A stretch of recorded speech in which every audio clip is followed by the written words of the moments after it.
Today, I'll be showing you how to enable dark mode on TikTok.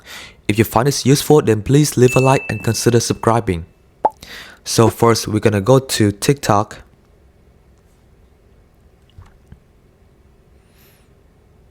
And you're gonna go to your profile page. And on your profile page, click on the tree bar on the top right next to your username. And you're gonna go to the settings and privacy, and you're gonna scroll down until you find the display option. Click on this option again, and it will give you the option to switch to dark mode. So whenever you want to switch to light mode again, you can always hit on the light, and that's how you do it.